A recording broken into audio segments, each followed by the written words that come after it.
Hello guys, welcome to another video. In this video I'm going to show you how you can turn on or turn off keyboard on Acer computer.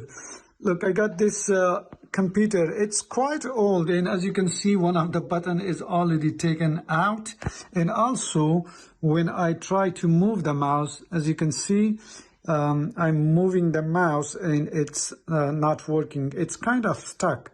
So how we can solve this problem?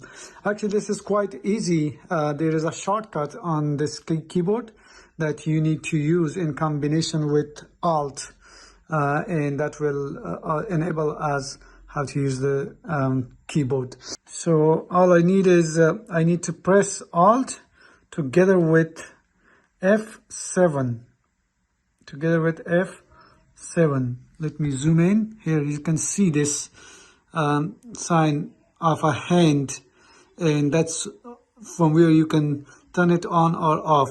If you are using a different model of Acer, you need to look for this sign and then press it along with the Alt key. So let me just press that, and then we will see if it works. So I just pressed it once, and now let me move the mouse if it works.